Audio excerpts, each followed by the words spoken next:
Combien de temps s'est-il écoulé entre l'émergence du tout premier ordinateur et l'apparition des machines modernes? Le premier ordinateur électronique reconnu fut l'ENIAC, Electronic Numerical Integrator and Computer, mis au point en 1945 par des chercheurs américains. Cependant, une machine plus ancienne précède l'ENIAC, la machine à différence, conçue par l'ingénieur britannique Charles Babbage en 1822. Ainsi, l'histoire des ordinateurs remonte à plus de 2 siècles. Tel aurait été le point de départ si, au début du XXe siècle, des plongeurs n'avaient d'autre pas mis au jour un dispositif vieux de plus de 2 millénaires. En 1900, un groupe de plongeurs prospectait la Méditerranée entre la Crète et le Péloponnèse, à la recherche d'éponges. Au lieu de cela, ils mirent au jour des épaves chargées de trésors. Ce fut l'une des découvertes archéologiques majeures de cette époque. Parmi les vestiges gisaient des sculptures grecques en marbre ainsi que divers objets anciens. Les plongeurs repérèrent aussi un étrange bloc de pierre, gros comme un livre, qui termina, comme tout le reste, dans un musée. Quelques mois plus tard, les archéologues entreprirent d'examiner cette pierre et mirent au jour un artefact inattendu, contenant des engrenages de bronze. Cela causa un profond étonnement, car, selon les connaissances établies, un tel mécanisme ne pouvait exister dans la Grèce antique, les techniques de l'époque n'ayant jamais permis un tel degré de complexité. Les chercheurs entamèrent l'étude de cet objet singulier sans parvenir à en comprendre la nature. Baptisé machine denticitaire, il fit l'objet de recherches pendant plus d'1 siècle. Sa grande fragilité compliquait l'analyse. Après avoir reposé des millénaires sous la mer, l'ensemble était gravement endommagé, au point que ses composants internes se désagrégeaient au moindre contact. Au fil des décennies de recherche, l'objet se désintégra en 82 fragments distincts, devenant une énigme pour les chercheurs du monde entier. Ils finirent par comprendre qu'il s'agissait d'une machine à calcul astronomique.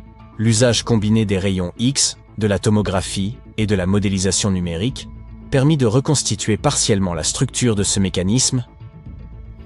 Ce dispositif complexe comprenait une trentaine d'engrenages en rotation qui mettaient un cadran en mouvement, le tout activé par une simple manivelle.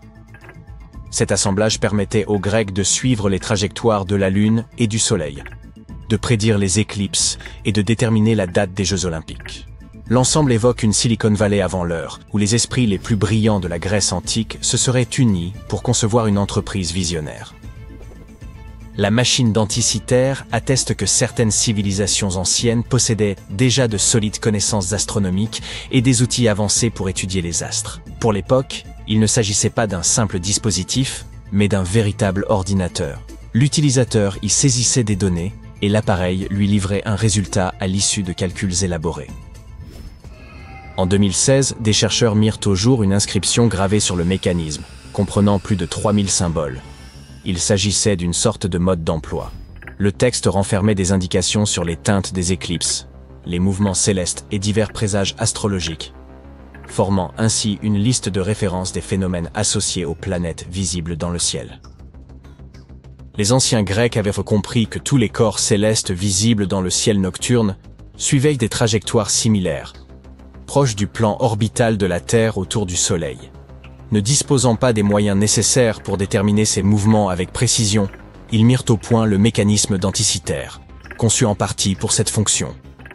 Cette interprétation trouve un appui dans les écrits du célèbre orateur romain Cicéron, qui mentionne une machine capable de reproduire le mouvement des astres, attribuée au savant Archimède. D'après Cicéron, cette machine représentait la course de 5 étoiles dites errantes, c'est-à-dire les corps célestes connus. Archimède, bien que précédant l'invention du mécanisme denticitaire, aurait pu en dessiner les plans, lesquels auraient servi de fondement à sa construction ultérieure. L'appareil s'activait lorsqu'on en tournait la manivelle, ce qui entraînait les engrenages logés à l'avant comme à l'arrière. Puis le cadran indiquait la trajectoire des corps célestes. Le mécanisme renfermait également un calendrier astronomique et servait à suivre les grands événements sportifs comme les Jeux Olympiques, tout en permettant de déterminer avec précision la date des éclipses. Il s'agissait vraisemblablement d'un précieux outil d'organisation, réservé aux savants ou aux citoyens fortunés de la Grèce antique. Ce qu'il y a de plus surprenant, c'est que son concepteur semble y avoir intégré une fonction modifiant les propriétés d'observation, selon la position géographique de l'observateur. Cela implique que les astronomes de l'Antiquité devaient saisir des coordonnées distinctes d'une région à l'autre pour obtenir des résultats exacts. Aujourd'hui, les ordinateurs de la NASA accomplissent toutes ces tâches. Ces engins sophistiqués valant plusieurs millions reposent sur l'électricité, des circuits, des processeurs et une multitude de composants. Et pourtant, les Grecs avaient atteint des résultats comparables il y a 2 millénaires à l'aide de ce petit instrument. Cela bouleverse notre conception des technologies grecques antiques. Les gens de cette époque disposèrent de systèmes de plomberie et utilisèrent la vapeur pour actionner certains dispositifs. Leur degré de sophistication était réel, mais nul ne s'attendait à ce qu'ils aient atteint un tel niveau. Les archéologues croyaient qu'ils utilisaient de vastes engrenages rudimentaires pour faire tourner les moulins. Or, il s'avère désormais qu'ils étaient capables de concevoir des mécanismes miniatures complexes, restés incompris des savants modernes pendant un siècle.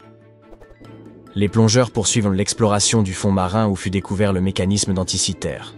Ils ont déjà trouvé d'autres objets comme des clous et un anneau en bronze. Ces fouilles sous-marines sont longues et périlleuses, ce qui retarde considérablement les recherches.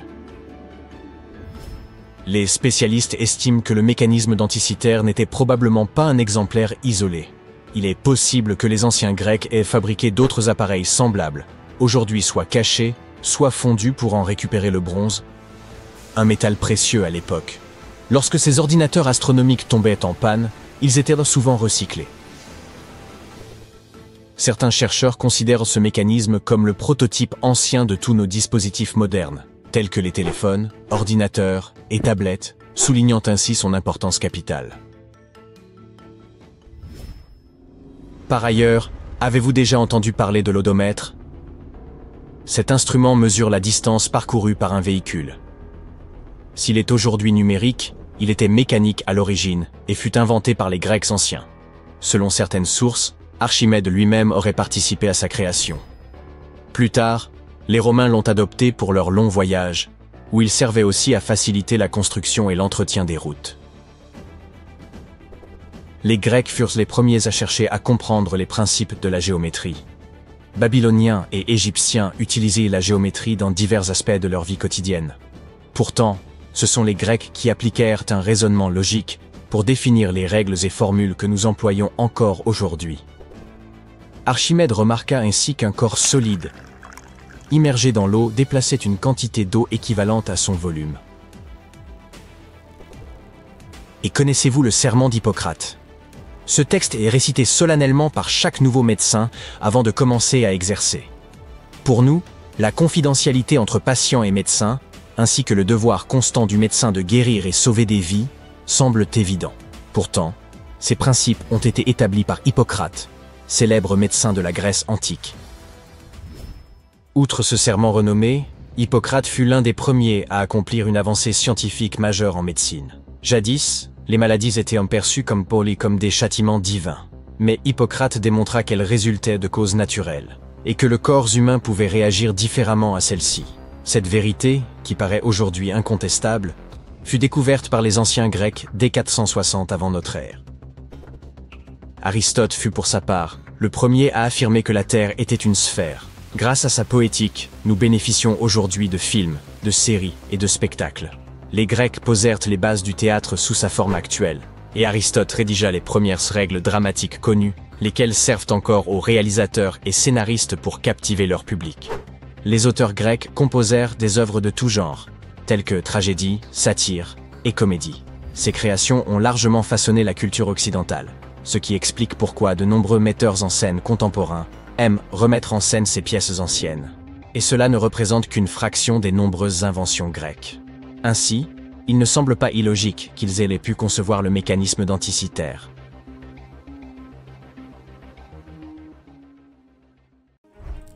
La cité perdue de l'Atlantide a peut-être enfin été retrouvée. 2 chercheurs travaillaient au large des côtes de Cuba lorsqu'ils ont découvert les ruines de ce qui ressemblait à une ancienne ville submergée. Cela s'est passé il y a environ 20 ans, et pourtant, personne n'en parle plus aujourd'hui. C'est comme si les autorités avaient pris cette information, l'avaient enfermée dans un sous-sol top secret, et avaient décidé que personne n'en saurait jamais davantage. Mais pourquoi? Eh bien, je vais vous le raconter. En 2001, Paulina Zelitsky, une ingénieure maritime, et son mari, Paul Weinzweig, ont été engagés pour explorer les eaux situées au large de la côte occidentale de Cuba. Ils avaient deux objectifs principaux. Rechercher de vieilles épaves de navires pouvant éventuellement dissimuler des trésors comme de l'or et des bijoux, et localiser des gisements précieux de pétrole et de gaz naturel sous les profondeurs de la mer. Ils utilisaient un sonar. En gros, il s'agit d'un radar qui fonctionne avec le son. Il envoie des ondes sonores sous l'eau, et lorsque ces ondes touchent quelque chose, comme un navire coulé, elles rebondissent. Ce dispositif peut déterminer où se trouve l'objet et à quelle distance, simplement en se basant sur l'écho. Ainsi, le couple explorait le fond marin avec cet instrument, à plus de 600-150 mètres sous la surface. Et puis, soudainement, ils sont tombés sur quelque chose de bien plus intéressant que de l'or ou du pétrole. Ils ont trouvé des pierres. Pas n'importe quelle pierre. Je parle de pierres énormes, parfaitement arrangées. Un peu comme une version miniature de la pyramide de Chichen Itza. Ou encore mieux, comme un ensemble de petites pyramides mayas submergées. Voilà ce qu'ils ont vu, ou du moins ce qu'ils pensent avoir vu. Le truc, c'est qu'un sonar ne fonctionne pas comme une caméra. Il n'enregistre pas de vidéo, ni ne prend de vraies photos sous l'eau. Ce qu'il fait, c'est créer des images à partir du son. Et ces images ne sont généralement que des contours ou des formes. Un peu comme une esquisse floue et en noir et blanc. Il vous montre où se trouvent les objets, mais pas exactement à quoi ils ressemblent. Et c'est exactement ce qui s'est passé pour ce couple. L'instrument s'est mis à produire des images de structures en pierre parfaitement ordonnées. Et ça ressemblait vraiment à une espèce de construction urbaine. Je veux dire, le site était trop bien ordonné, trop symétrique pour n'être que des rochers réunis au hasard. Mais c'était trop beau pour être vrai. Cette découverte pourrait radicalement tout changer de ce que nous savons sur les civilisations anciennes du continent américain. Du coup, les scientifiques se sont dit qu'ils ne seraient pas responsables d'annoncer quoi que ce soit, sans trouver d'abord plus de preuves. Et c'est pourquoi ils ont décidé de retourner sur les lieux de la découverte. Cette fois, ils ont envoyé un véhicule sous-marin télécommandé pour réellement voir ce qui se trouvait sous la mer. Vous voyez ? Ce robot était essentiellement un caméraman sous-marin. Et le robot a confirmé la découverte. Il y avait bien quelque chose d'étrange là-dessous. Le site ressemblait à une ancienne cité faite d'énormes blocs de granit lisse. Ces pierres mesuraient environ 2,5 mètres sur 3. Certaines étaient pyramidales, d'autres rondes. Certaines semblaient avoir été taillées puis empilées les unes sur les autres, tandis que d'autres paraissaient isolées. Ensemble, elles semblaient former des couloirs et des contours de pièces. C'était comme de découvrir de grands bâtiments au milieu d'un désert sous-marin. Ces images furent suffisantes pour que Zelitsky scelle l'accord. À l'époque, elle a confirmé que cette structure incroyable, selon ses propres mots, pourrait avoir été un grand centre urbain. Encore une fois, ce sont ses mots. Puis le couple a commencé à spéculer. Ils ont dit que ces structures avaient probablement été construites il y a plus de 6000 ans, ce qui les rendait plus anciennes que les grandes pyramides d'Égypte. C'est même plus ancien que les Mayas eux-mêmes. Vous savez, la civilisation qui vivait autrefois sur le continent américain et qui est célèbre pour ses temples sophistiqués. Les recherches ont suggéré que ces structures pouvaient appartenir à une civilisation qui avait vécu là il y a des milliers d'années et dont nous n'avions jamais entendu parler. Cette civilisation supposée avait prospéré sur un pont terrestre de 160 km reliant Cuba à la péninsule du Yucatan au Mexique. Mais un jour, quelque chose de catastrophique s'était produit. Selon leur théorie, les failles terrestres s'étaient déplacées sous la surface, provoquant un tremblement de terre immense. Puis, en un clin d'œil, l'ensemble du pont avait été détruit. La terre avait été engloutie par la mer et s'était retrouvée au fond de l'océan. Et cette civilisation avait disparu. Bien sûr, le lien a vite été fait avec le célèbre mythe de l'Atlantide, et tout ça a complètement captivé les médias. Les sites d'actualité ont à l'époque publié des titres tels que « La cité perdue des Caraïbes enfin découverte » et « L'Atlantide retrouvée à Cuba ». Alors, pouvait-il réellement s'agir de l'Atlantide ? Je veux dire, avait-il trouvé les vestiges de cette civilisation supposément super avancée et disparue ? Difficile à dire. Dès le début, une partie de la communauté scientifique n'a pas adhéré à cette histoire. Tout d'abord, il y a la question de la date. Affirmer que cette civilisation existait à cet endroit il y a au moins 6000 ans n'était tout simplement pas très crédible. Ensuite, des archéologues européens ont soutenu que les pierres qu'ils avaient trouvées, en utilisant leur sonar, pouvaient être du calcaire naturel, et non du granit parfaitement sculpté. Et troisièmement, c'était trop profond. Même avec cette théorie des failles terrestres qui s'ouvrent et engloutissent tout, il est difficile d'expliquer comment une ville entière a pu se retrouver enfouie si profondément dans l'océan. Prenez par exemple Héracléon, en Égypte. une véritable ville portuaire antique submergée. Aujourd'hui, elle se trouve à seulement 6 mètres sous l'eau. Mais cette prétendue Atlantide est située à des profondeurs comprises entre 610 et 750 mètres. Vous voyez à quel point c'est différent, n'est-ce pas? Les scientifiques pensent qu'il aurait fallu environ 50 000 ans pour que de telles structures en pierre s'enfoncent jusqu'à une telle profondeur. Et, selon les experts, aucune civilisation connue datant de cette époque n'avait la capacité de construire de telles structures. Mais pour Zelitsky, oui, c'était possible. Elle croyait toujours à la théorie des failles pour expliquer comment ce site s'était retrouvé au fond de l'océan si rapidement. Les grands mouvements de plaques tectoniques de la Terre sont généralement suivis par des phénomènes tels que des éruptions volcaniques et des tremblements de terre. Donc, selon elle, un événement puissant était survenu, et l'affaissement de l'île se serait produit très rapidement. Cette théorie du tremblement de terre pourrait également expliquer pourquoi certains des mégalithes présents au fond de la mer semblent ordonnés, tandis que d'autres ne le sont pas.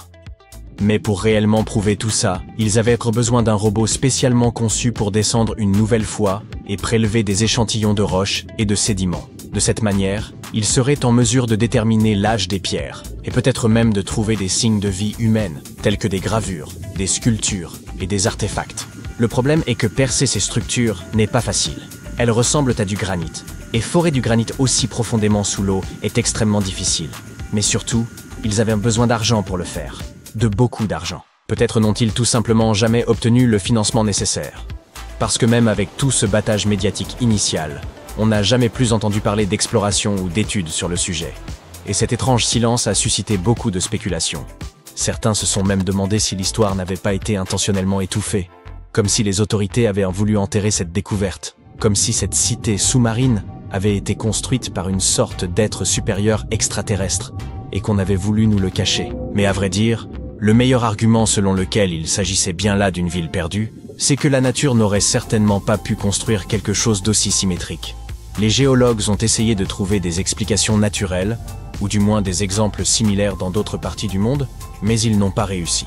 Toutefois, le simple fait que nous n'ayons pas trouvé d'explication ne signifie pas que l'hypothèse naturelle soit impossible. La nature peut créer des choses assez surprenantes et inattendues. Alors honnêtement, les arguments du type « c'est trop parfait pour être naturel » sont plutôt faibles. Ce qui s'est probablement passé, c'est que les experts n'étaient tout simplement pas convaincus qu'il s'agissait réellement d'une ville engloutie. Et c'est probablement la raison pour laquelle personne n'a accepté de financer la suite des recherches. Au fil du temps, l'engouement s'est estompé, l'histoire a disparu, et le site est retombé dans le silence. Et sans données supplémentaires, la véritable nature de ces formations sous-marines au large des côtes cubaines est restée un mystère. Ce sous-marin élégant et ultramoderne, baptisé RAN, fut envoyé pour explorer les profondeurs de l'Antarctique. Cependant, peu après ses premières découvertes, il disparut mystérieusement. Alors, que s'est-il réellement produit?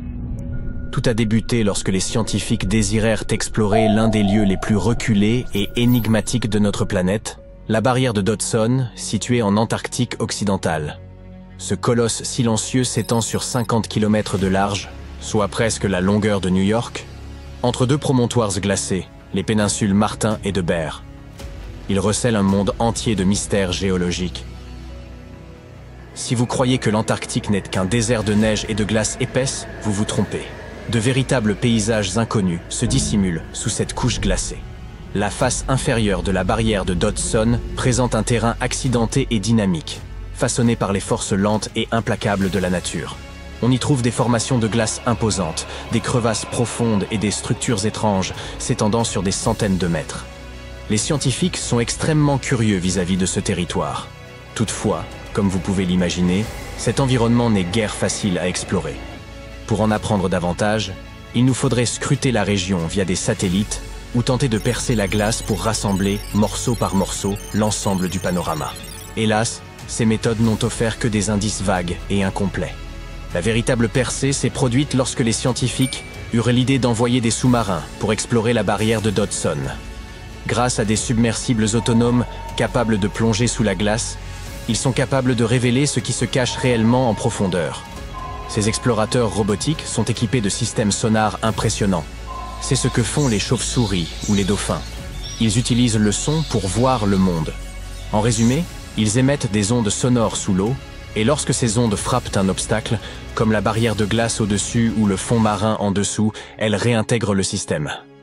Les animaux ressentent le temps que mettent les ondes sonores à revenir et les modifications qu'elles subissent, ce qui leur permet de localiser et d'interpréter leur environnement. Par exemple, les clics que les dauphins émettent leur indiquent où se trouvent les poissons. Nous avons reproduit cette astuce évolutive fascinante et l'avons adaptée à notre exploration sous-marine. Toutefois, notre version est bien plus performante, offrant un niveau de précision accru qui nous permet de créer des cartes 3D détaillées de l'environnement. Le sous-marin Ran faisait partie de ces explorateurs robotisés.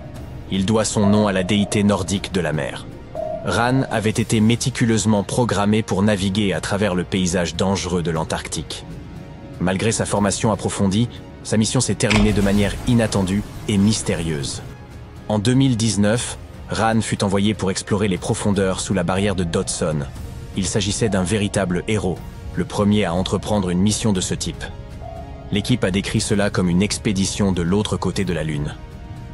Pendant 27 jours consécutifs, il a opéré sans relâche, parcourant 1000 km sous l'épaisse couche de glace, l'équivalent d'un trajet de Paris à Berlin. Ran a franchi des limites bien au-delà de ce que quiconque aurait pu imaginer. À un moment donné, il a atteint plus de 16 km dans le ventre du glacier. Et ce qu'il a découvert là-bas était stupéfiant. Les scientifiques s'attendèrent à des surfaces de glace lisses et uniformes. Mais Ran a révélé un sous-sol marqué par de vastes fissures, des crêtes. Des formations ressemblant à des dunes de sable figées dans le temps. Enfin, il a repéré des motifs mystérieux en forme de tourbillons et de gouttes d'eau. Tout semblait davantage appartenir à l'art qu'à la géologie. Cela raconte en réalité l'histoire des plateformes de glace et de l'océan qui les entourent. L'eau chaude s'infiltre sous la glace et la fait fondre par en dessous. Parfois, elle lisse la glace, mais d'autres fois, elle creuse ses formes étranges et irrégulières, ressemblant à des motifs ou des dessins. Certaines de ces formes sont gigantesques, plus de 400 mètres de long.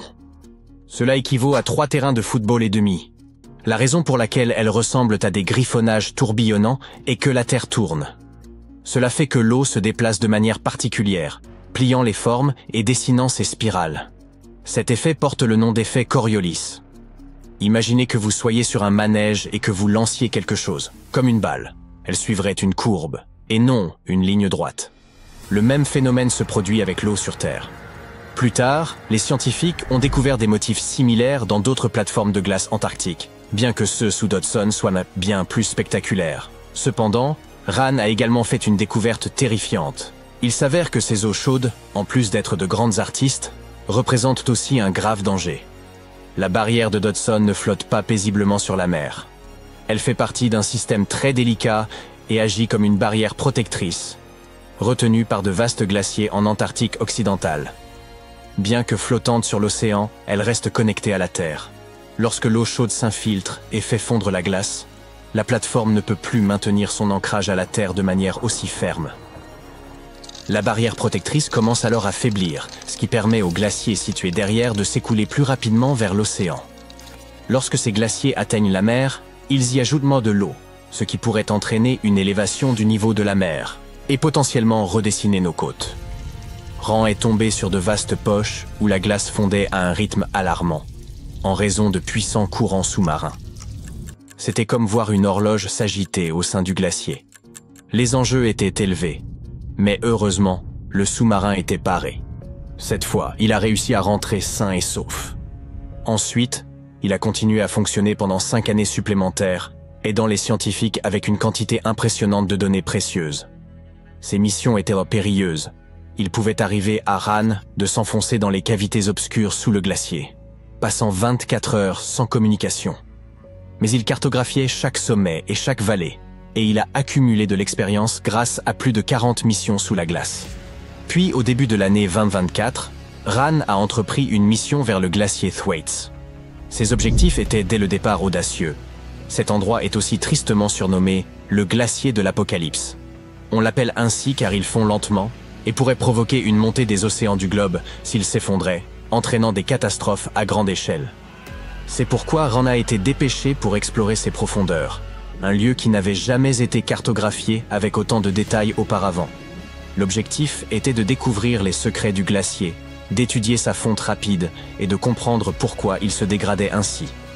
C'était la deuxième fois que Ran explorait le glacier Thwaites.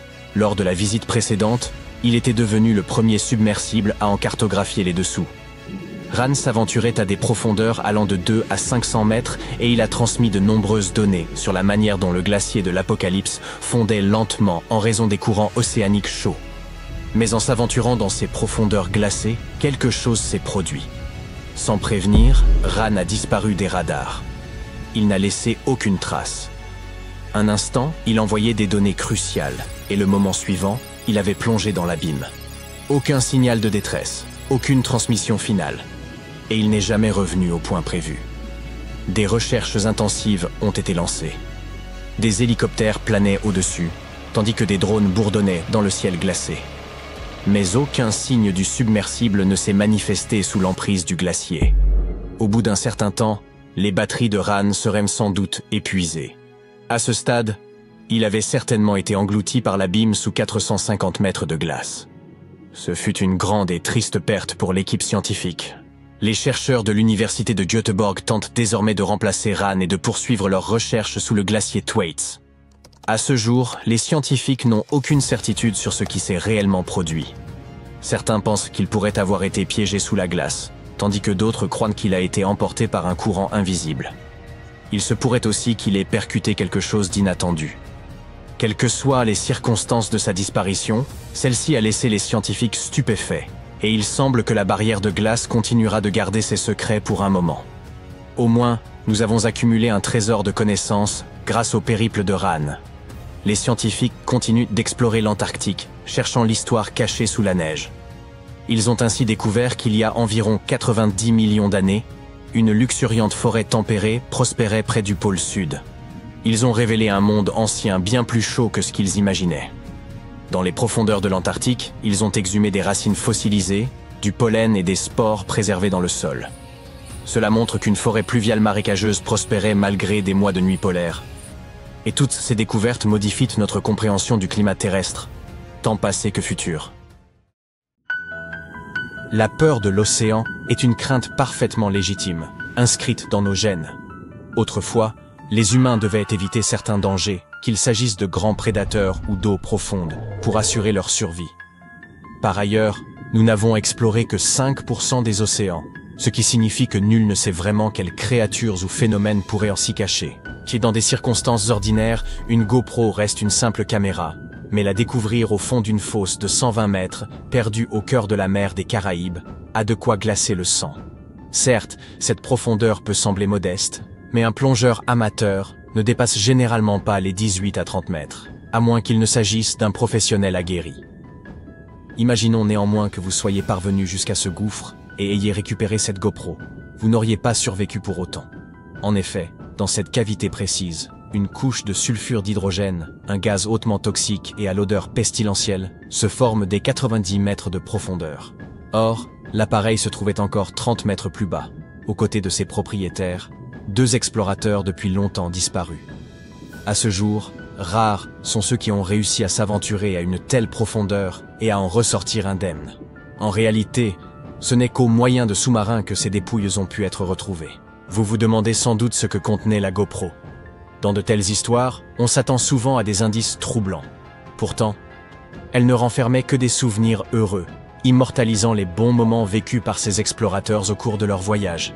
Une conclusion mélancolique à ce périple. Les abysses abritent également des créatures à l'apparence quasi irréelle, mais d'une manière à la fois fascinante et singulière, comme l'éponge extraterrestre. Ce curieux spécimen a été observé pour la première fois en 2016, près de la fosse des Mariannes. Il appartient à un écosystème surnommé la forêt de l'étrange, un sobriquet qui ne fait que renforcer son caractère intrigant. Ce qui le rend encore plus singulier, c'est la présence de 2 petites ouvertures, rappelant des yeux, et lui donnant l'allure d'une créature en train d'épier les alentours. Un autre détail surprenant, son squelette est entièrement composé de verre.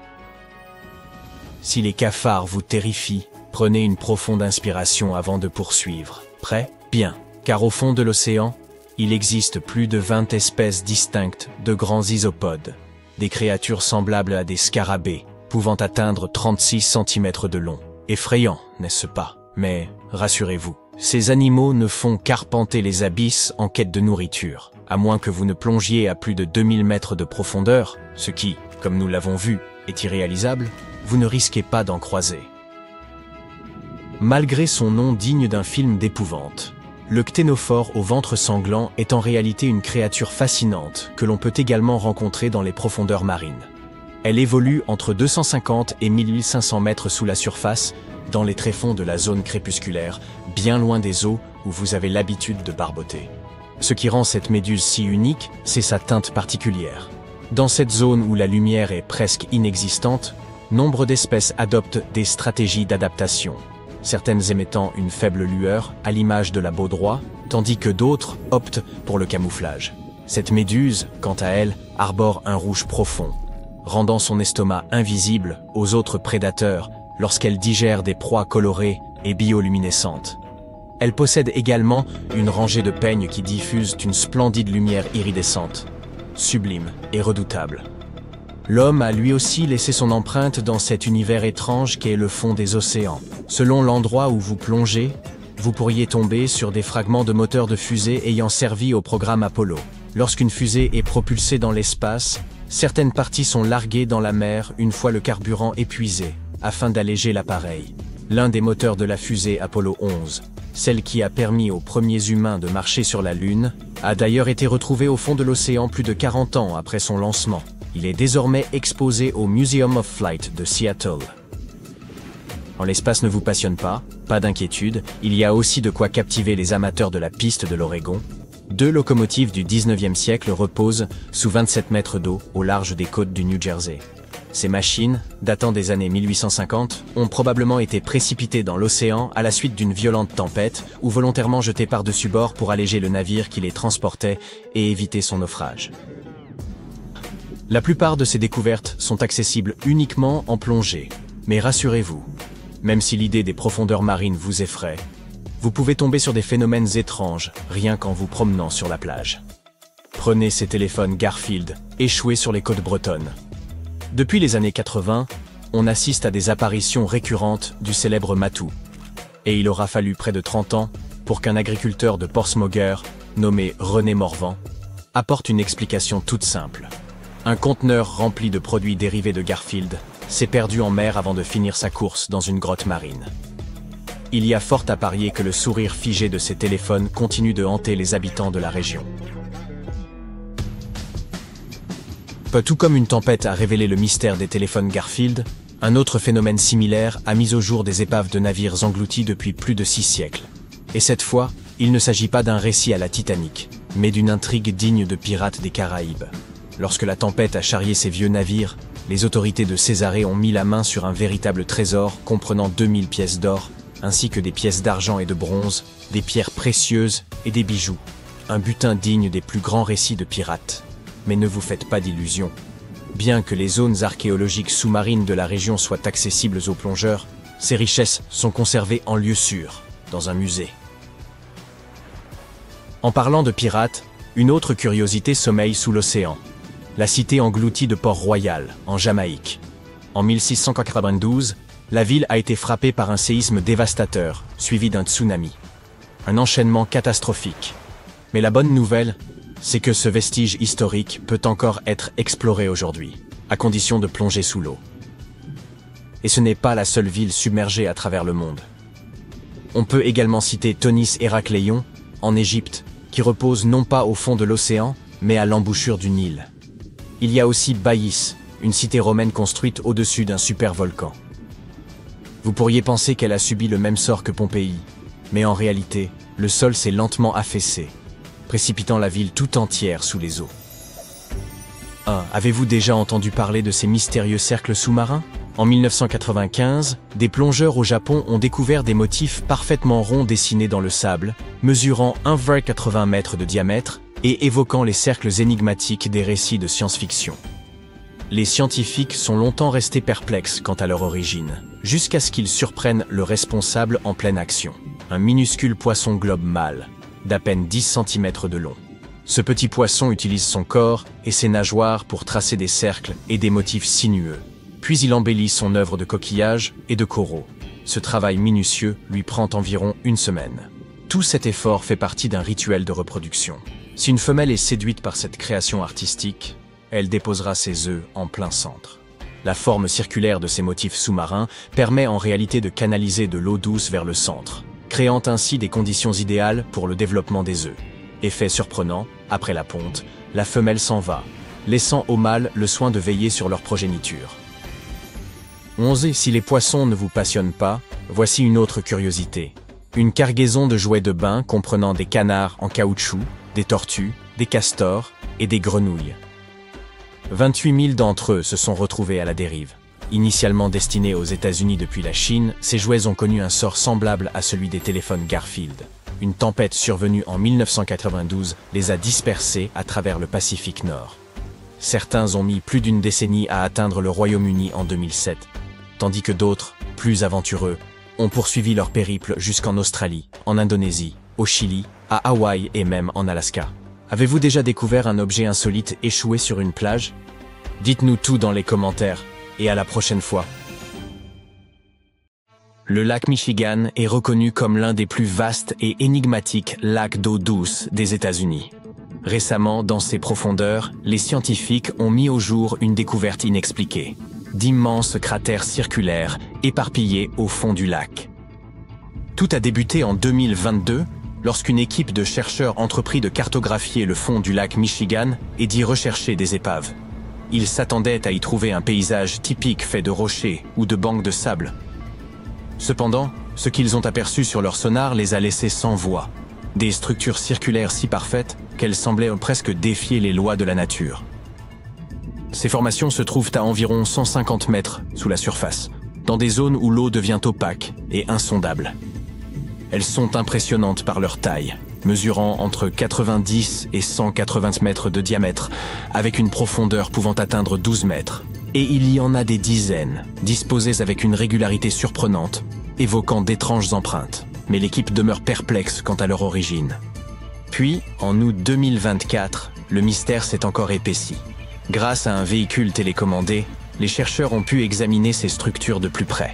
Ils ont ainsi recensé une quarantaine de ces formations, totalement inédites dans l'histoire des Grands Lacs. Quelle pourrait être l'origine de ces cratères? Serait-il possible qu'ils soient les traces d'un ancien événement géologique tombé dans l'oubli? Si tel est le cas, il est intriguant de constater qu'ils soient demeurés intacts, préservés des perturbations au fil du temps. Différentes hypothèses ont émergé. Parmi elles, la possibilité qu'il s'agisse de dolines, ces effondrements soudains de la surface terrestre qui laissent apparaître des cavités béantes. La roche située sous la surface, souvent constituée de calcaire, se dissout lentement sous l'effet de l'eau, ce qui génère des cavités souterraines. Lorsque la surface située au-dessus de ces cavités devient incapable de supporter son propre poids, elle finit par s'effondrer, formant ainsi un trou. Imaginez cela comme lorsque vous enfoncez une paille à travers l'opercule d'une boisson. Les dolines peuvent être des creux modestes ou des cavités gigantesques pouvant atteindre jusqu'à 600 mètres de diamètre. Elles peuvent se former peu à peu ou apparaître brusquement.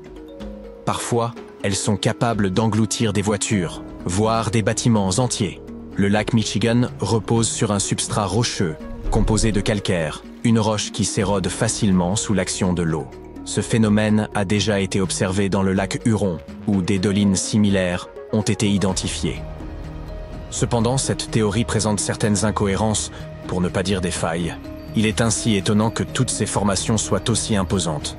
Et il est inhabituel, voire rare, que des dolines se forment dans le lit d'un lac.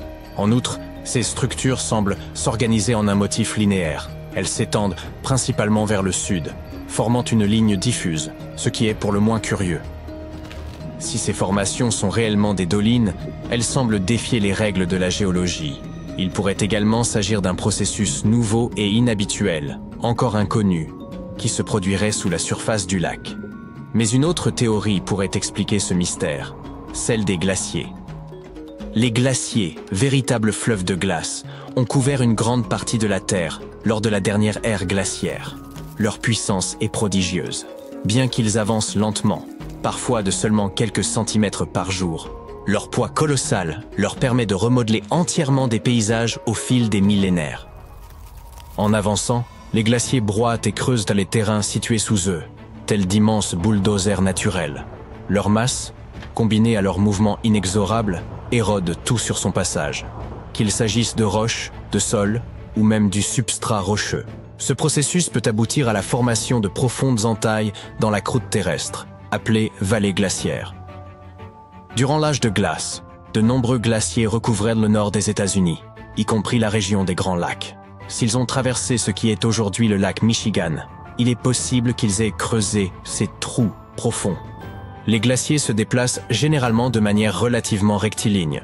En avançant, ils érodent le terrain, mais l'intensité de l'érosion varie en fonction de la nature du substrat rocheux.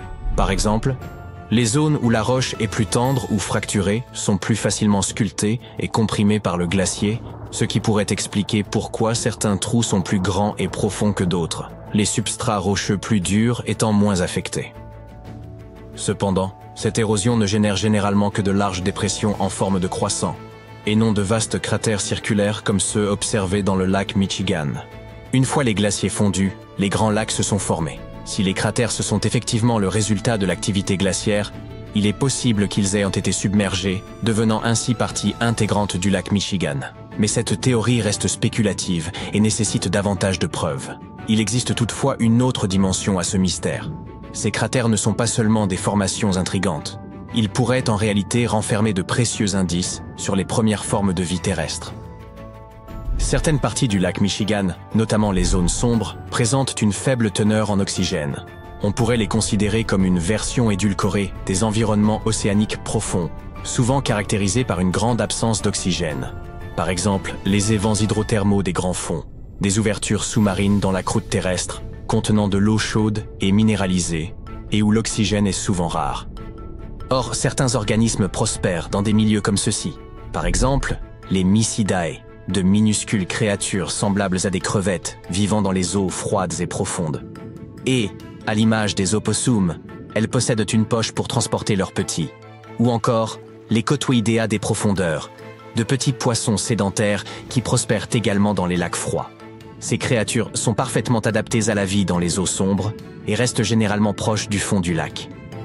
On compte aussi d'étranges organismes, tels que les moules quagga invasives, qui s'apparentent à des coquillages. Ce sont de petites moules d'eau douce qui se sont répandues jusque dans les grands lacs. Elles s'accrochent aux surfaces et peuvent causer des problèmes aux écosystèmes en concurrençant les espèces indigènes pour la nourriture et l'espace. Tous ces organismes pourraient se trouver dans le lac Michigan, et même bien d'autres. Il pourrait se trouver des microbes ou même des bactéries spécialement adaptées à ces conditions extrêmes, tout comme c'était le cas dans le lac Huron.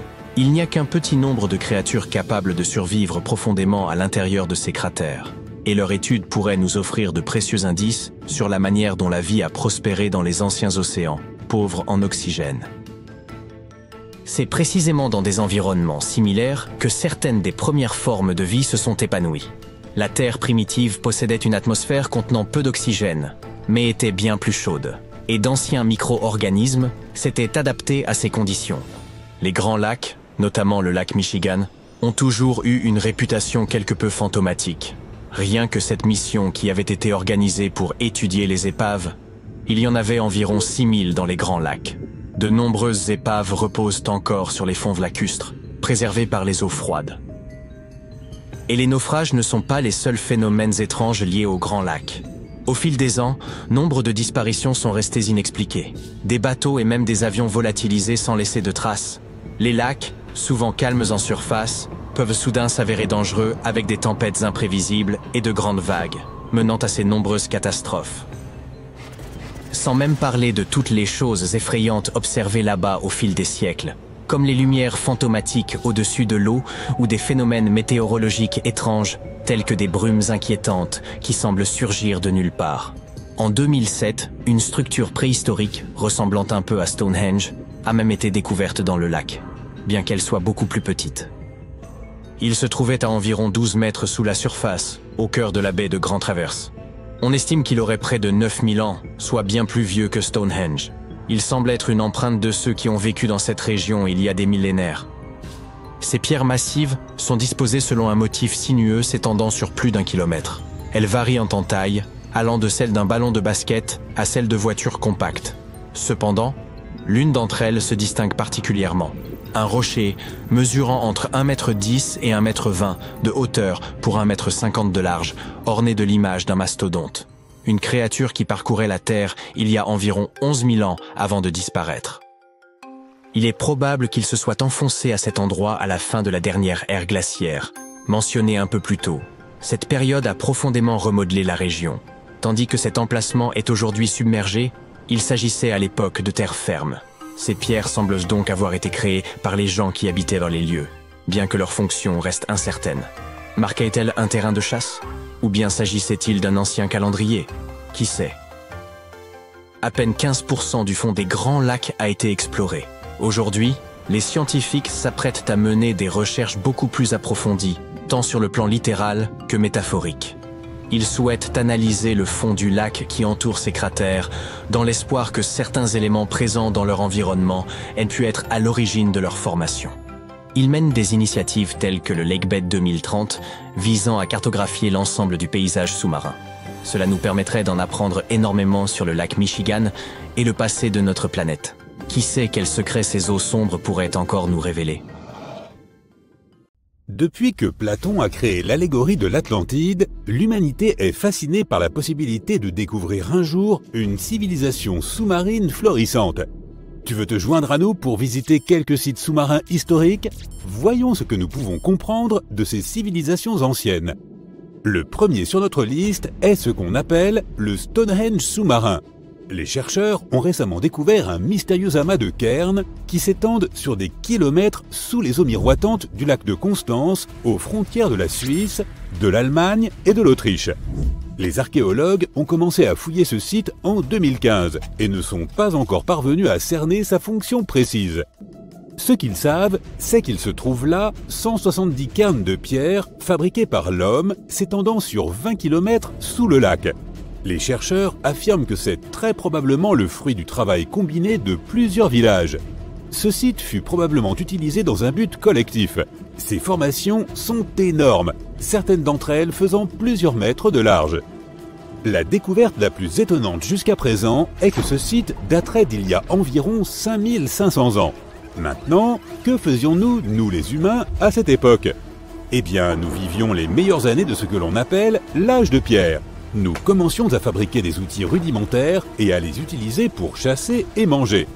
Peux-tu imaginer à quoi pouvaient ressembler tes couverts à l'époque?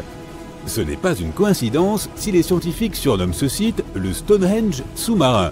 On pense que les deux sites ont été érigés à peu près à la même époque.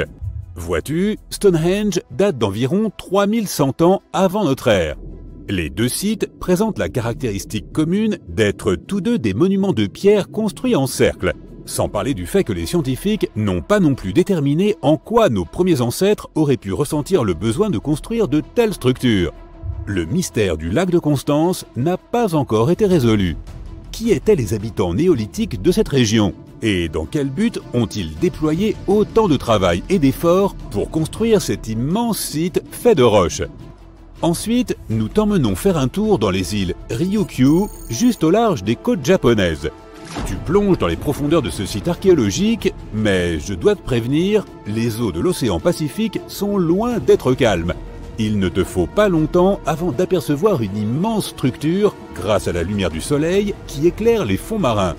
Au début, cela ressemble aux ruines du Machu Picchu qui se trouve à l'autre bout du globe, au Pérou. En t'approchant, tu commences lentement à distinguer ses contours. Une structure de forme pyramidale, des arches, des escaliers, ça aurait facilement pu être un palais ou un château. Pourrait-il s'agir d'un signe d'activité humaine? Eh bien, ce que tu viens de voir est connu aujourd'hui sous le nom de structure sous-marine de Yonaguni. On l'appelle aussi l'Atlantide du Japon. Le complexe entier représente la taille de 5 terrains de football et la hauteur d'un bâtiment de 5 étages. Sa caractéristique la plus surprenante sont ses vastes terrasses. Les explorateurs et les scientifiques estiment que Yonaguni pourrait avoir 10 000 ans. Mais la question de savoir s'il s'agit d'une structure créée par l'homme ou d'une formation naturelle fait toujours l'objet de débats. Pour l'un des plus célèbres géologues marins du Japon, le professeur Masaaki Kimura, Yonaguni serait l'héritage d'une civilisation perdue. Il a lui-même plongé au fond de l'océan pour explorer ses ruines plus de 100 fois au cours des 10 dernières années. Selon lui, il y aurait des signes clairs d'activité humaine là-dessous. Sur la surface de cette structure, il y a une cavité de forme triangulaire qui est une caractéristique des fontaines de la région. Une tortue géante est aussi sculptée sur le côté est de la structure. Et selon Kimura, de pareilles tortues ont une signification culturelle importante. Plusieurs fragments d'outils en pierre ont été retrouvés sur le site et leur âge est estimé à environ 10 000 ans. Cependant, tous les scientifiques ne soutiennent pas cette théorie. Pour beaucoup, Yonaguni est le résultat de milliers d'années d'érosion. Le fait que le monument soit composé d'un seul rocher massif les pousse à croire qu'il ne serait pas d'origine humaine. Ses bords parfaitement définis et ses surfaces planes ressemblent à une formation naturelle d'Irlande du Nord, connue sous le nom de chaussée des géants. Les colonnes de basalte ont beau ressembler aux ruines d'un palais, elles seraient en fait le résultat de l'activité volcanique de la région. Maintenant, tu t'envoles pour la Grèce à 4 heures d'Athènes. Pour être précis, tu te trouves dans la péninsule du Péloponnèse. Tu dépoussières un vieux tuba et pars pour une excursion de plongée par une journée ensoleillée. Après un certain temps passé dans l'eau, tu commences à remarquer des motifs sur le fond marin. À 4 mètres sous la surface, les restes d'objets familiers commencent à apparaître un à un. Alors que tu continues de nager, ce qui semble être le contour d'une ville entière émerge devant tes yeux. Tu te demandes comment l'eau a pu engloutir toute la ville. Ces rochers sont parfaitement alignés dans ce qui semble être les fondations d'un bâtiment. Il s'agit de Pavlopétrie, une ville antique dont tu n'avais sûrement jamais entendu parler. Elle a été découverte par Nicolas Fleming, un océanographe britannique, alors qu'il était en vacances en Grèce. Il avait entendu des rumeurs concernant l'existence de Pavlopétrie et, en effet, a découvert plusieurs artefacts gisant sur les fonds marins. Il est retourné dans la région un an plus tard avec une équipe. Ils ont alors mis à jour un site rempli de tessons de poterie, d'amphores et d'outils. Cette pierre de cairn, par exemple, était un outil servant à moudre le grain. Les multiples amphores indiquent que ce peuplement date du commencement de l'âge de bronze, il y a 5500 ans, lorsque les gens ont commencé à s'établir dans des villes. On pense que celle-ci aurait existé pendant plus de 2400 ans. Aujourd'hui, Pavlopétrie est considérée comme la plus ancienne ville submergée jamais découverte. Et ce qui est impressionnant, c'est que ce n'était pas qu'un simple village, c'était une cité portuaire dynamique, avec des bâtiments de pierre, un marché, des rues et même des places. La prochaine étape de notre voyage est l'une des villes sous-marines les plus célèbres et qui a été transformée en parc archéologique. La ville de Port-Royal, en Jamaïque, n'existe plus que sous la surface. Mais en 1692, c'était l'un des comptoirs les plus riches de l'hémisphère ouest. Port-Royal était le centre de l'empire colonial britannique à l'époque et un important port d'attache qui attirait des gens de toute la région. C'était aussi le foyer des véritables pirates des Caraïbes. Le matin du 7 juin 1692, les habitants de Port-Royal ont connu un sort différent de tout ce qu'ils avaient pu prévoir. La ville s'est réveillée en tremblant. Les gens ont été jetés hors de leur lit par la puissance d'un terrible tremblement de terre d'une magnitude de 7,5 sur l'échelle de Richter. Un survivant a raconté qu'il avait vu la terre se fendre et engloutir toute la ville. Ce qu'il a dit pourrait être vrai, car elle était principalement construite sur du sable. Le sol aurait avalé les bâtiments, les routes, les infrastructures, tout en somme. Des geysers sont entrés en éruption et, pour finir, des vagues aussi grandes que des immeubles de 10 étages se sont abattus sur la ville. Environ 13 hectares de la cité ont disparu sous les eaux. Étonnamment, la plupart de ces vestiges du XVIIe siècle sont encore en bon état sous 12 mètres d'eau. Les archéologues ont retrouvé des tavernes, des entrepôts, des cuisines et des établissements de loisirs divers et variés. Tu peux aussi y voir une grande statue de lion, un pont submergé et de nombreuses arches pittoresques. Bien sûr, nous avons gardé le meilleur pour la fin, l'Inde. Juste au large de ses côtes se trouve une autre merveille engloutie. Un site connu sous le nom de Cité perdue de Cambay se trouve dans le golfe du même nom. Elle est restée cachée jusqu'en 2001, lorsque l'Institut national des technologies océaniques a entrepris de cartographier ses eaux. Grâce à la technologie sonar, qui envoie des ondes sonores contre les fonds marins, ils ont découvert une chose qui reposait loin en dessous de la surface.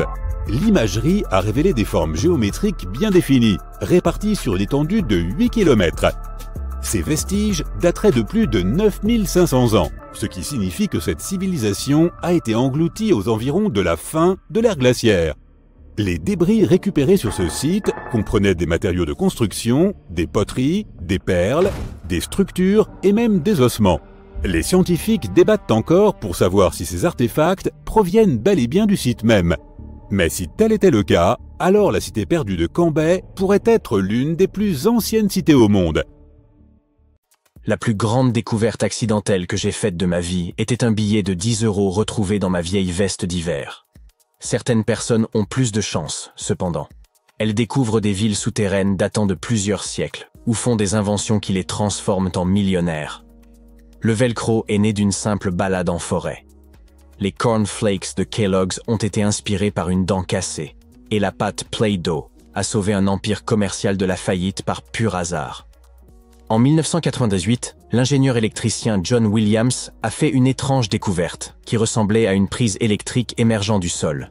En creusant autour, il a remarqué qu'elle était encastrée dans un petit rocher.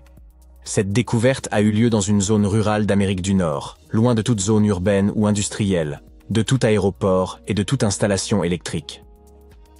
Cette pièce électronique encastrée dans un solide bloc de granit a été baptisée énigmalite et est évaluée à 500 000 $. Certains scientifiques sont sceptiques quant à son authenticité, la considérant plus comme un canular qu'un artefact laissé par des visiteurs extraterrestres, comme le soutient Williams.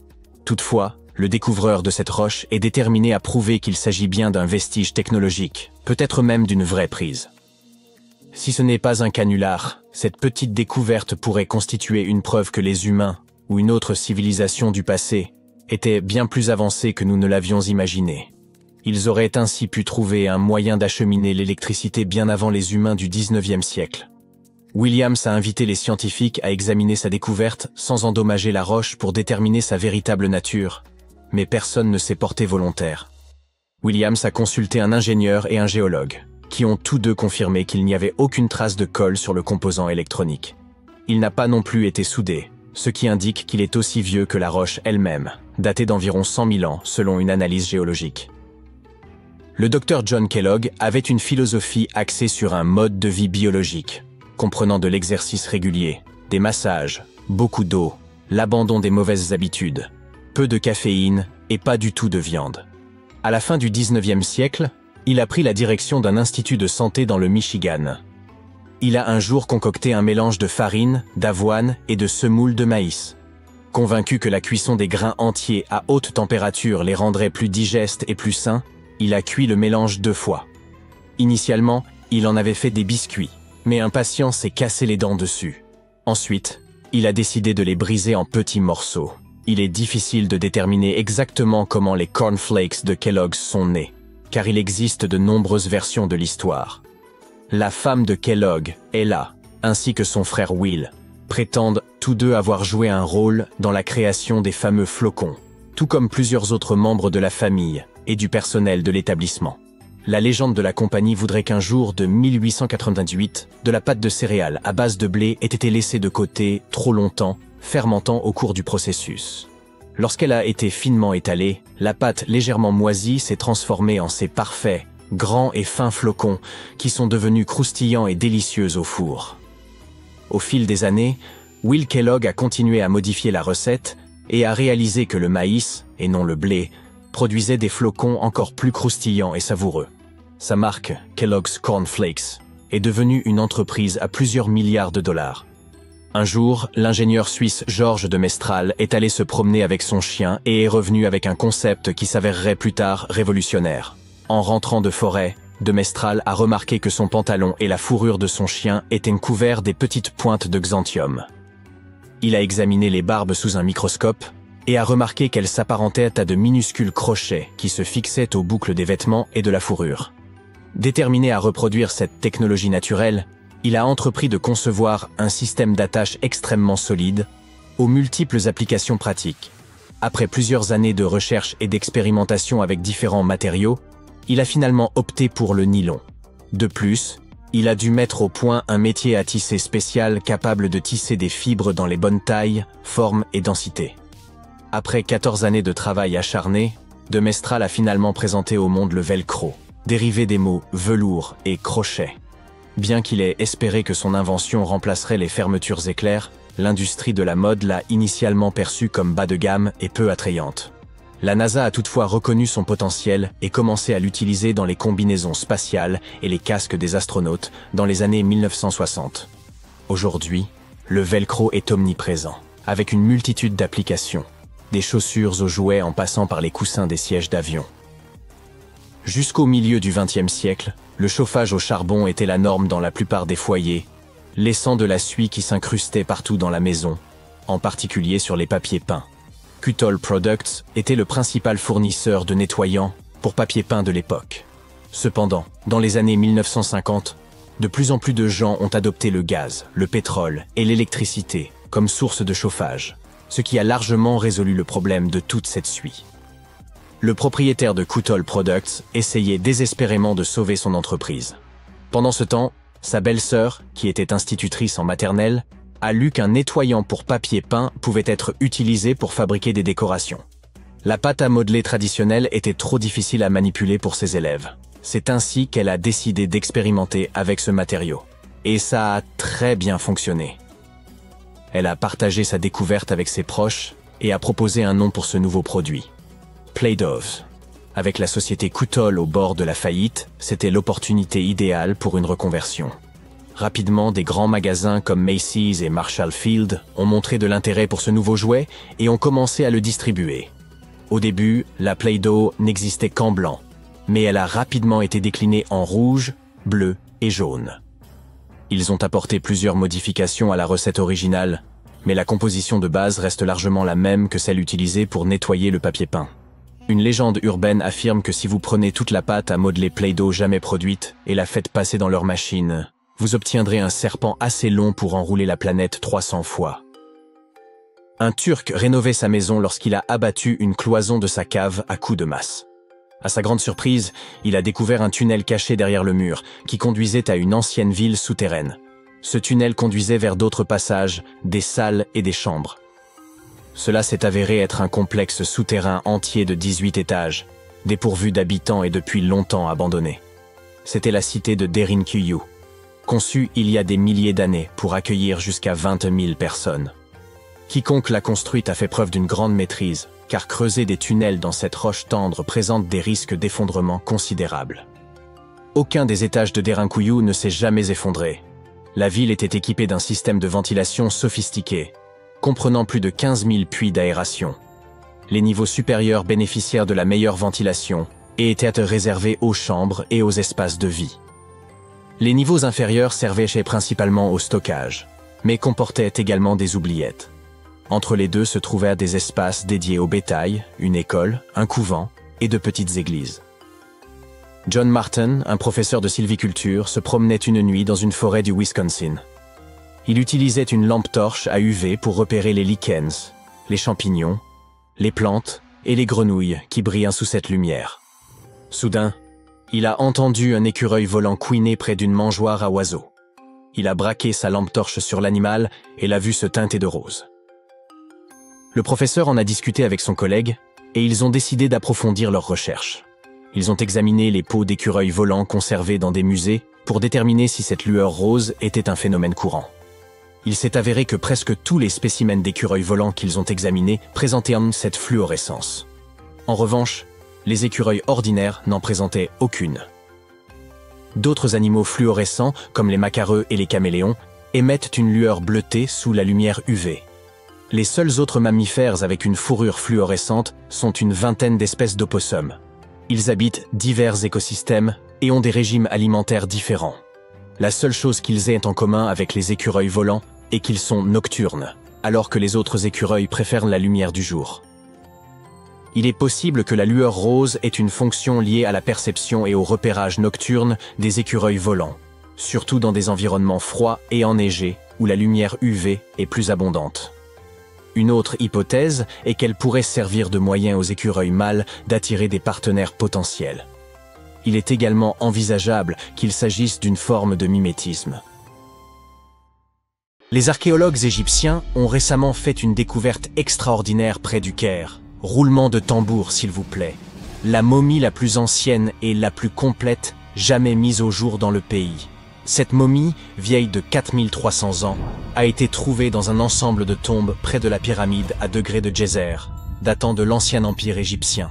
Elle était recouverte de couches d'or. L'équipe a également découvert plusieurs autres tombes, dont une appartenant à un haut dignitaire égyptien et une autre à un gardien des secrets, qui présidait aux cérémonies. Une autre tombe intéressante était celle d'un scribe, qui contenait les plus grandes statues jamais découvertes dans la région. Ce vaste site funéraire abrite également plus d'une douzaine de pyramides et de lieux de sépulture. L'une des momies les plus célèbres au monde est probablement celle d'Hatshepsut. Elle a gouverné l'Égypte pendant environ 20 ans, érigé de nombreux édifices impressionnants et créé de nouvelles routes commerciales. Cependant, lorsque l'archéologue Howard Carter a découvert son tombeau dans la vallée des rois, son sarcophage était vide. Carter a néanmoins trouvé 2 cercueils dans une autre tombe, dont l'un appartenait à la nourrice d'Hatshepsut et l'autre à une femme inconnue.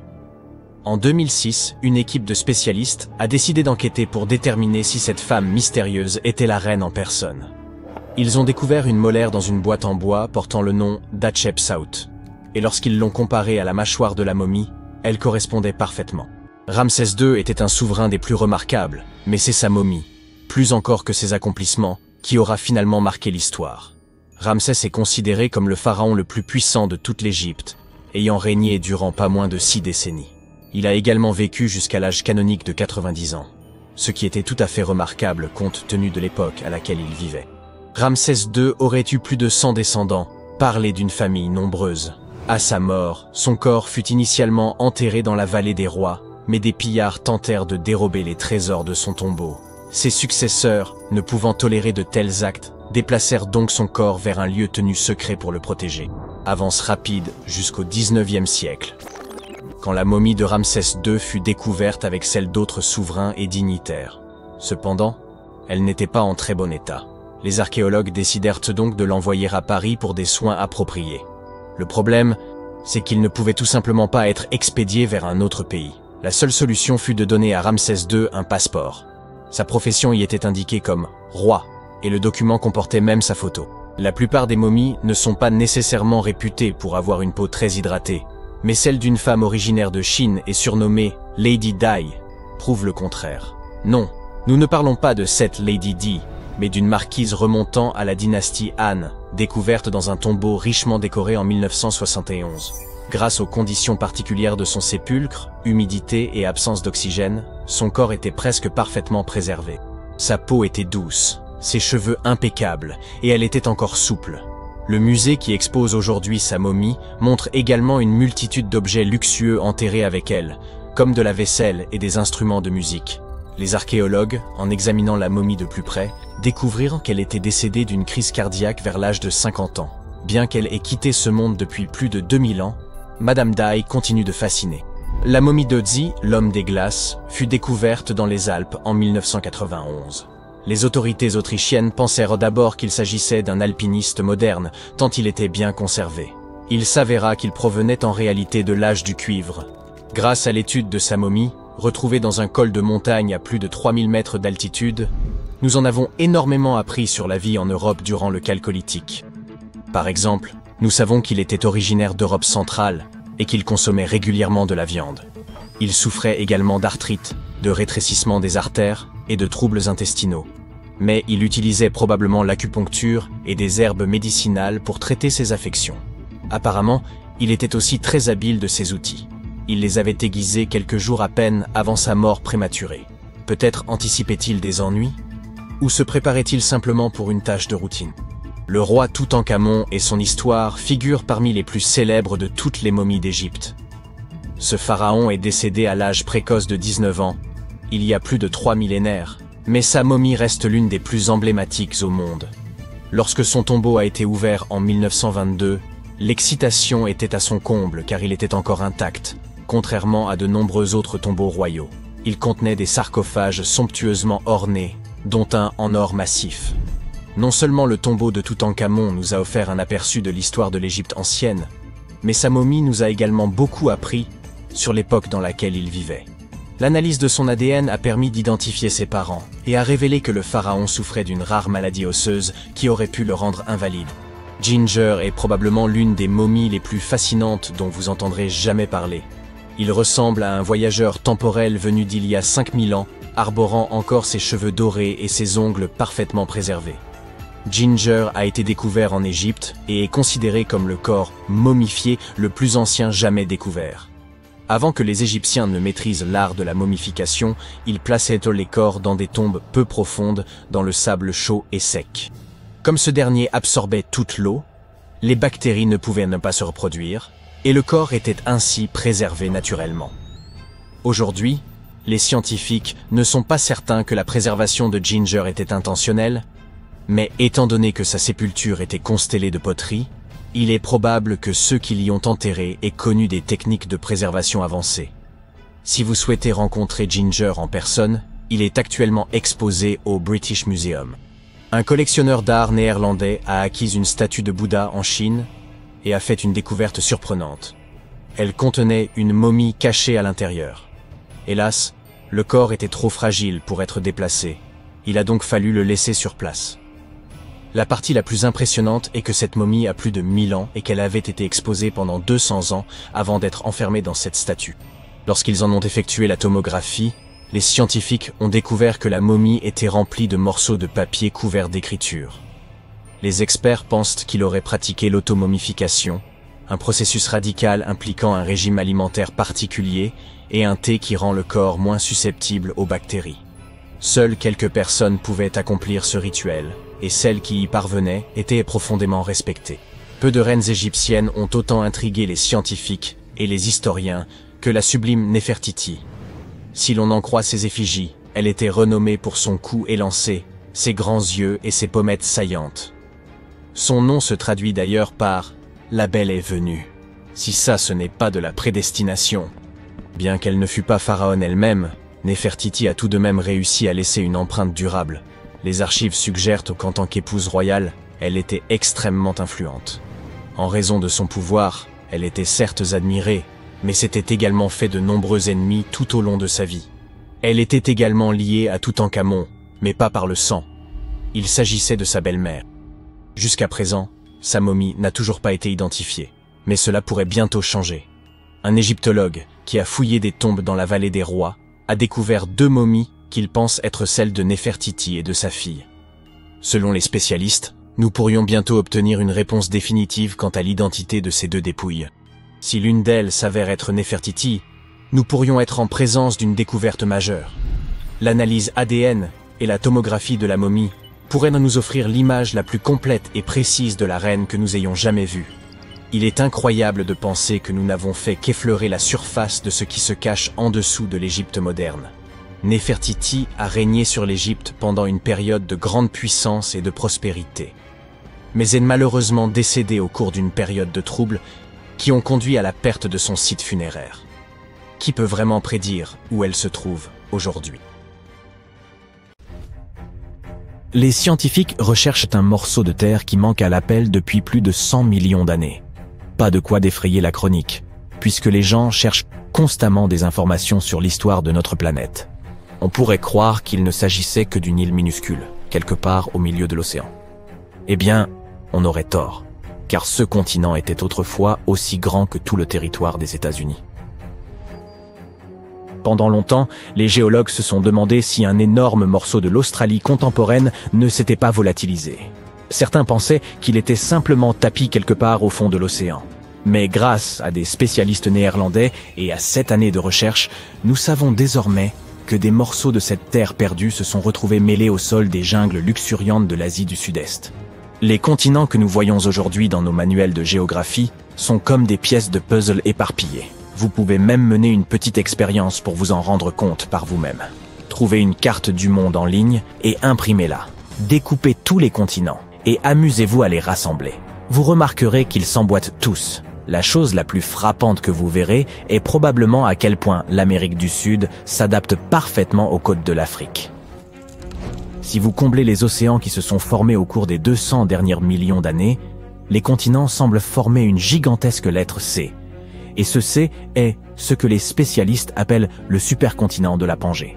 Il flottait dans un océan appelé Pantalassa, et la partie intérieure de cette lettre C englobait une étendue d'eau plus petite appelée Thétis. C'est dans ce petit océan que les choses se corsent un peu. Au cours de la période jurassique, ce continent disparu, que les scientifiques ont d'abord baptisé Argolan, a laissé un trou béant en Australie, aujourd'hui connu sous le nom de plaine abyssale d'Argo. Les géologues ont d'abord cru que tout cela était dû à un processus de subduction. C'est lorsqu'une partie de la croûte terrestre plonge sous une autre et se recycle au sein du manteau de la planète. Habituellement, les spécialistes peuvent constater cette disparition continentale à travers l'érosion. C'est ainsi qu'ils ont découvert, par exemple, que l'Inde avait heurté l'Asie, résultant en la formation des majestueuses montagnes d'Himalaya. Mais pour Argolan, les choses étaient un peu plus compliquées. Des fragments ont été retrouvés dans des lieux tels que la Birmanie et l'Indonésie. Mais ils semblèrent être des reliques d'un temps révolu et paraissaient beaucoup plus anciens que lorsqu'Argolan était censé s'être séparé de l'Australie.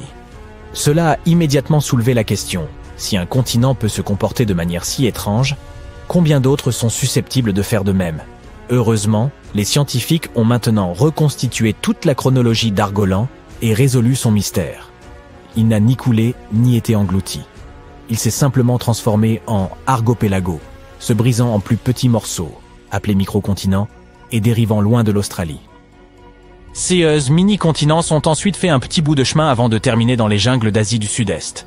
Cette découverte s'intègre parfaitement dans le puzzle de la Pangée. Elle nous aide à mieux comprendre comment les continents se séparent et se forment. Et tout cela au moyen d'une seule découverte, révélant moult secrets sur la biodiversité et le climat d'autrefois. Si vous souhaitez découvrir d'autres secrets sur l'histoire, les civilisations ou les objets du quotidien, n'hésitez pas à donner un coup de pouce à cette vidéo et à vous abonner à la chaîne. Penchons-nous maintenant sur le mystère de cette frontière invisible des espèces en Indonésie. On l'appelle la ligne Wallace, du nom de l'explorateur britannique Alfred Russel Wallace. Il y a plus de 150 ans, Wallace a entrepris un voyage autour de l'archipel malais, accostant sur plusieurs milliers d'îles. Ce qu'il a découvert, c'est que les animaux d'un côté de cette ligne invisible étaient considérablement différents de ceux qui se trouvaient de l'autre côté. Cette frontière forme comme un mur entre les tigres et les marsupiaux, par exemple, ou entre les trogons et les méliphages. Mais nous savons maintenant qu'il y a environ 35 millions d'années, l'Australie s'est séparée de l'Antarctique et a heurté l'Asie. Et ce triangle amoureux continental a engendré des changements majeurs. Il n'a pas seulement altéré l'aspect du paysage, il a aussi perturbé les espèces animales de chaque côté de la ligne Wallace. Plus récemment, un groupe de spécialistes a publié une étude affirmant que cette collision et ce chaos climatique avaient permis aux espèces asiatiques de prospérer au sein de l'archipel malais. D'un autre côté, la faune australienne n'était pas aussi satisfaite de ce nouvel environnement. Il y faisait trop chaud et trop humide pour certains animaux, et d'autres ne pouvaient tout simplement pas s'adapter au mode de vie des îles tropicales. La découverte de cette dérive continentale vers l'Asie pourrait également expliquer la récente découverte d'une autre espèce humaine qui semblait défier l'entendement. Il se trouve que, dans une grotte cachée des Philippines, des archéologues sont tombés sur un nouvel ancêtre de l'homme. Il semblerait qu'il y a environ 50 000 ans, sur l'île de Luçon, existait cette ancienne espèce d'hominidé. Le directeur de ces recherches a estimé que cette découverte était cruciale pour comprendre l'évolution humaine en Asie. Et il a nommé cette nouvelle espèce d'après son île d'origine, Homo luzonensis. Maintenant, voici où les choses deviennent un peu déroutantes. Il y avait un petit problème avec les ossements découverts par les archéologues. Ils présentaient un étrange mélange de caractéristiques qui n'avaient jamais été observées ensemble chez aucune autre espèce d'hominidé. Des dents plus courtes, semblables aux nôtres, mais des mains et des pieds, qui ressemblaient d'ailleurs davantage à ceux de nos anciens ancêtres. C'est leurs membres arqués en particulier qui lièrent cette espèce humaine à ce territoire méridional depuis longtemps perdu. Ils présentaient le même aspect primitif que l'Australopithecus africanus, par exemple. Sauf que ces deux espèces sont séparées par 2 à 3 millions d'années d'évolution. Beaucoup se sont demandé, l'homme de Luçon est-il vraiment une nouvelle espèce? Tout le monde n'en est pas convaincu. Mais cela pourrait aussi expliquer en quoi les êtres vivants sont affectés par le déplacement constant du sol sous leurs pieds. Juste parce qu'ils n'ont pas beaucoup changé au cours de notre existence, ne signifie pas que nos continents ressembleront toujours à cela. Ils ont évolué à partir de ce vaste supercontinent, et ils finiront probablement dans une position similaire à l'avenir. À ce propos, un géologue de l'université de Lisbonne a tenté de prédire l'avenir des supercontinents de notre planète. Comme point de départ, Il s'est rapporté au fameux tremblement de terre qui a frappé le Portugal en 1755, au cours duquel les plaques tectoniques se sont comportées un peu différemment de l'accoutumée. Après des années de recherche, il a formulé une théorie en 2016. Il pensait que les sutures qui existent entre ces plaques tectoniques pourraient-ils se désagréger, préparant le terrain pour une déchirure plus importante. C'est comme lorsque le verre se fissure entre deux trous dans le pare-brise d'une voiture. Si cela se produisait, une zone de subduction pourrait s'étendre de la Méditerranée jusqu'à l'Irlande, apportant son lot de volcans, de tremblements de terre et de nouvelles montagnes à ces régions. Si tout se déroulait ainsi, l'océan Atlantique disparaîtrait, tout comme le Pacifique, pour se fondre en une seule grande étendue d'eau. Au lieu des 6 continents que nous connaissons aujourd'hui, nous obtiendrions un nouveau supercontinent baptisé Orica parce qu'il engloberait aussi bien l'Australie que l'Amérique. Ce n'est pas le seul scénario possible cependant. Novo Pangaea pourrait en être un autre, et il est facile à prévoir. L'Atlantique resterait ouvert, et le Pacifique serait clos. Vient ensuite le scénario du continent d'Amasia. Dans son cas, il faudrait imaginer que l'océan Arctique se referme et que l'Atlantique et le Pacifique restent ouverts. Tout se déplacerait vers le nord autour du pôle, sauf l'Antarctique. Un dernier scénario est connu sous le nom de Pangea Ultima. Si la dérive des continents ralentissait dans l'Atlantique, une nouvelle plaque de subduction apparaîtrait sur la côte est des Amériques. Quoi qu'il en soit, si tous les continents entrent à nouveau en collision dans le futur, certains disent que ce ne sera pas une partie de plaisir. On estime que d'ici près de 250 millions d'années, nous aurons l'impression d'être emprisonnés dans un sac plastique étouffant et moite. Étrangement, ce sac restera quand même l'endroit le plus agréable où vivre sur Terre.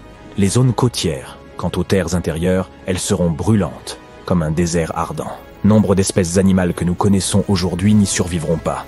Quant à nous autres humains, nous devrons faire preuve de créativité si nous voulons survivre à cette chaleur. Nous devrions nous estimer heureux, néanmoins. 16 projections numériques nous permettent de tester toutes sortes de théories intéressantes. Comment ces supercontinents perturberaient les marées, par exemple. En envisageant nos futurs voyages dans l'espace, de tels modèles peuvent nous aider à comprendre le climat des exoplanètes. Autrement dit, celles qui se situent en dehors de notre système solaire.